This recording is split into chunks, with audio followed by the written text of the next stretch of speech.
ஆண்டவராக இயேசு கிறிஸ்துவின் நாமத்தில் என் அன்பின் வாழ்த்துக்கள்.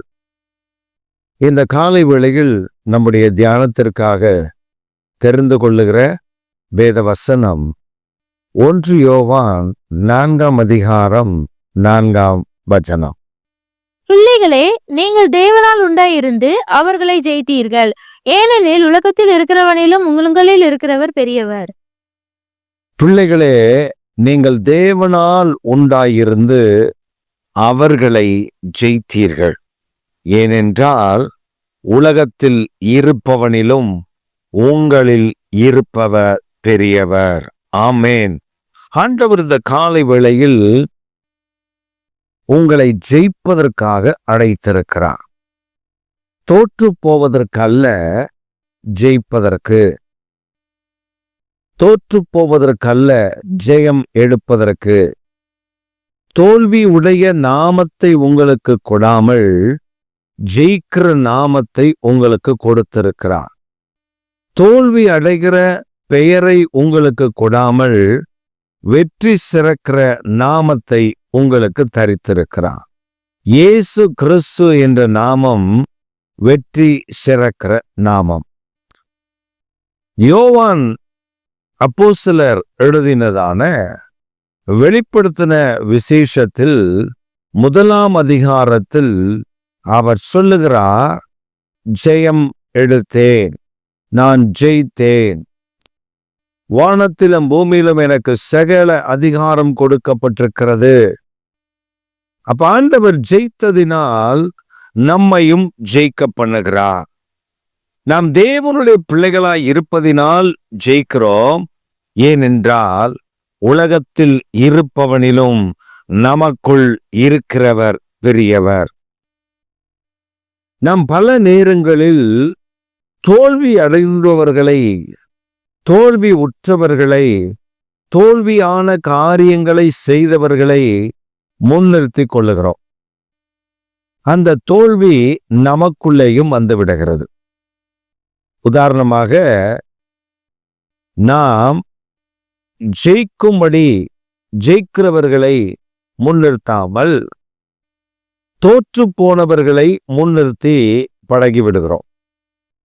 நீங்க வேதத்தில் பார்த்தால் ரெகோபியாம், எரோபியாம் என்று 2 பாத்திரங்களை, 2 கேரக்டர்ஸை நீங்கள் காண முடியும். இந்த ரெகோபியாம் சாலமோனுடைய மகன், எரோபியாம் சாலமோனுடைய வேலைக்காரன். இந்த ரெகோபியாம் சொல்லுகிறான், ஜனங்கள் அவனிடத்துல, உன் தகப்பனுடைய காலத்திலிருந்து நாங்கள் தேவாலயம் கட்டுவதற்கும் அவருடைய வனம் வீடு கட்டுவதற்கும் கடினமான வேலைகளை செய்து வருகிறோம். ரொம்ப ஹார்டான வேலை. மரங்களை வெட்டுவது, அந்த மரங்களை சரி பண்ணுவது, பின்பு அதை தெப்பங்களாக கட்டி கடலில் அனுப்புவது, அதை நாங்கள் இங்கே கரையிலே கொண்டு வந்து அதை ஊருக்குள்ள கொண்டு வந்து சேர்ப்பது. It's very hard work. நீங்கள் இந்த மரங்களை வெட்டுகிற வேலை சாதாரண வேலை அல்ல. அந்த வேலைக்காக நான் பார்த்திருக்கிறேன். அந்த இப்பொழுது நிறைய கெஜெட்ஸ் வந்துருச்சு, நிறைய எக்யூப்மெண்ட்ஸ் வந்துருச்சு, நிறைய மிஷின்ஸ் வந்துருச்சு. ஆனாலுமே மலைகளில் சில இடங்களில் நீங்கள் மரங்களை வெட்டுவது still it is done by manual.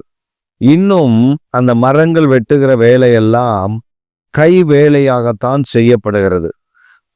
வேண்டுமேனாலும் வெட்டுவதற்கு சில மிஷின்ஸ், அதாவது கட்டிங் மிஷின்ஸ் வைத்திருக்கலாம்.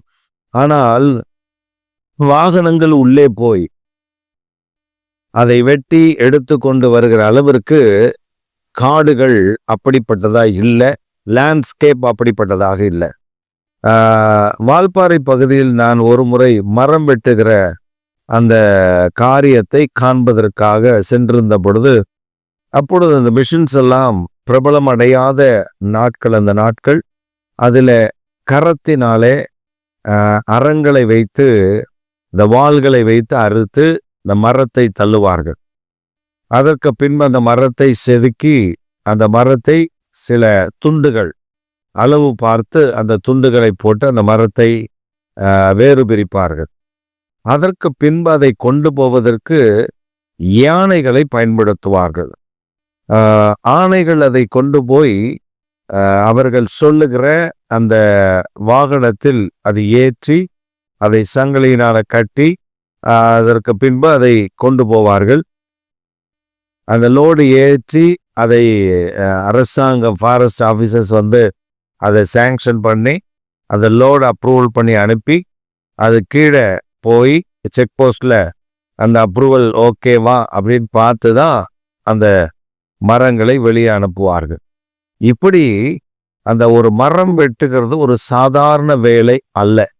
ஆனால் இஸ்ரவேல் ஜனங்கள் கேட்கிறார்கள், நாங்கள் உங்கள் தகப்பன் காலத்தில இருந்தே நாங்கள் இந்த வேலை செய்கிறோம், ரொம்ப கடினமாக இருக்கிறது, இந்த வேலை பளுவை கொஞ்சம் குறைங்களே என்று கேட்கிறார்கள்.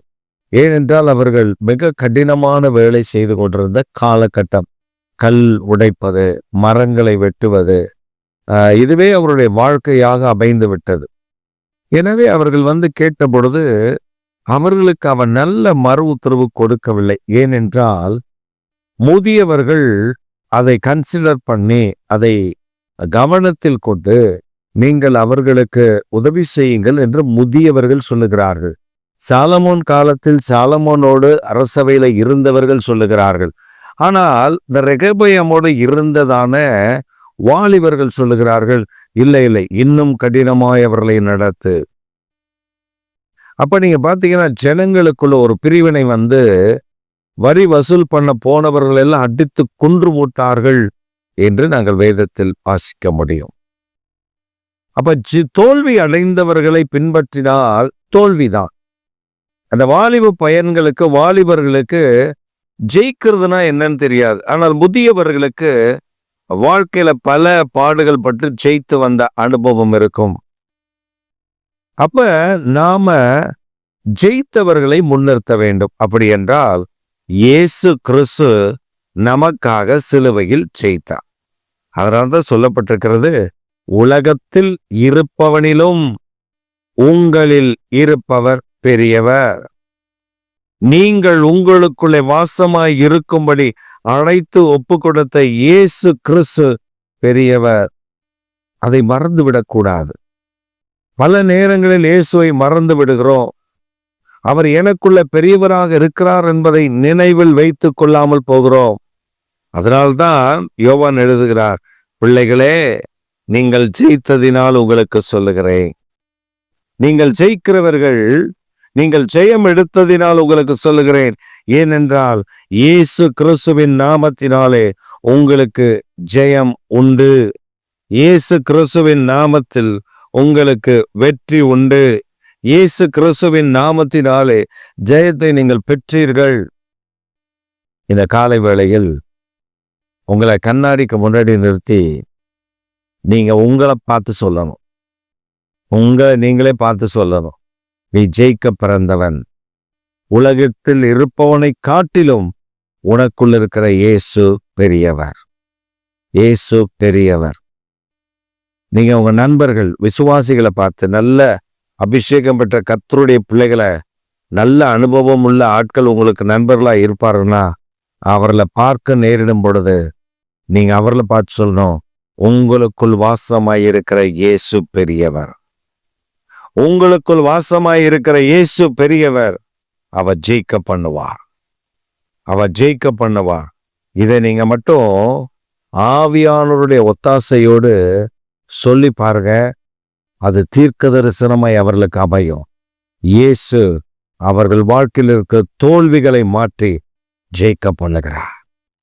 இந்த காலை வேளையில், ஐயோ நான் தோல்வி அடைந்திருக்கிறேன், ஐயோ நான் வெட்கப்பட்டிருக்கிறேன், என் வாழ்க்கையில் இந்த தோல்வி, இனி உனக்கு தோல்வி இல்லை, நீ ஜெயிக்க போகிறாய். காரணம், உனக்குள்ள வாசம் பண்ணுகிறவர் பெரியவர்.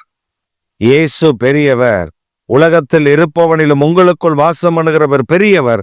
ஆதலால் நீங்கள் ஜெயிக்கிறவர்கள். ஆமென், ஆமென்.